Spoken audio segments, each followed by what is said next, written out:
The positions of the floor joists are determined by a number of factors, including the unsupported span, the depth of the joists, and the floor covering. The distance between floor joists is normally measured from the centre to the centre. Measuring from one side of the floor joists, mark their positions along the length of the wall plate, ensuring the first and last timbers are 50 mm away from the wall, or in this case, the end of the frame. If the positions of the floor joists will not fit equally within the given area, then the distance between the last two joists must be reduced to maintain the 50 mm margin from the end of the frame. Repeat the method of marking out on the opposite wall plate. Cut the floor joists to length and position them over the marking out on the wall plates. Secure the timber joists at both ends of the floor to the wall plates with galvanized roundhead nails.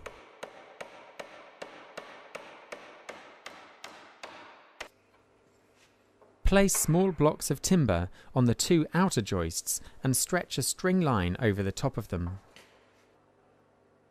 Use another block of timber to measure the margins between the top of the floor joists and the underside of the string line. Any differences can be corrected with the use of packing.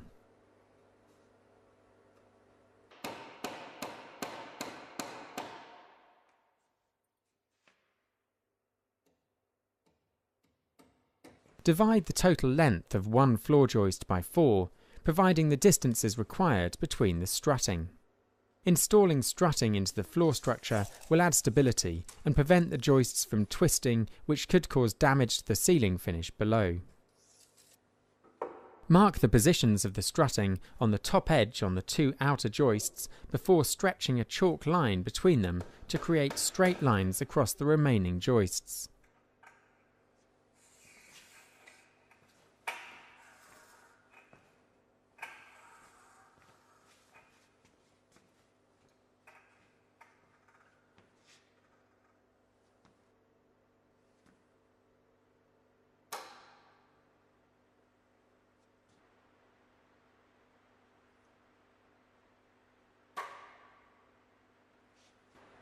Transfer the marking out positions from the top edges of the joists onto the sides with a square.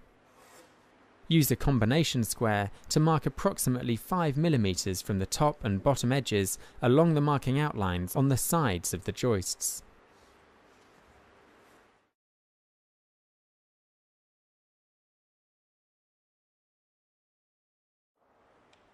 Offcuts from the floor joists are normally reduced by 10 mm in their width to use as solid strutting.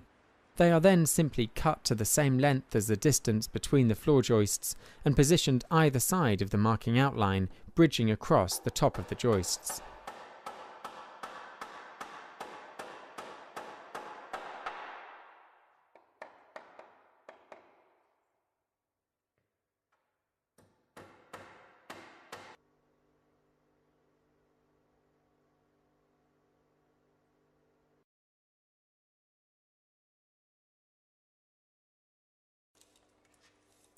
Mark the depth of the joists on their top edge before deducting the 10 mm margin required for the strutting.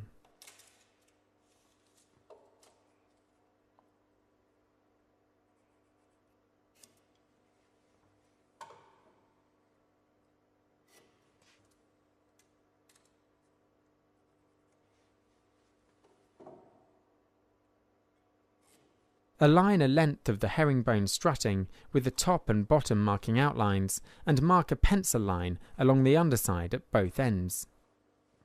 Repeat this method for another section of timber before cutting both pieces to length.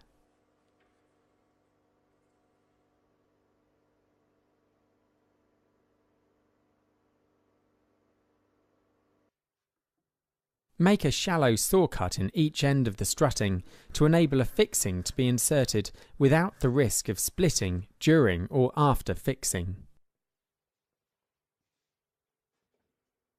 Use 50 mm clout nails to secure the strutting either side of the centre line marked on the floor joists.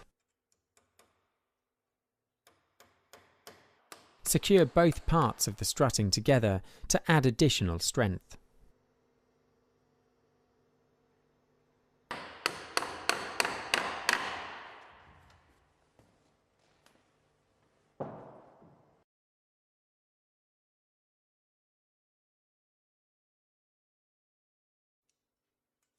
Proprietary strutting is commonly used in industry these days because it's simple to install and yet very effective.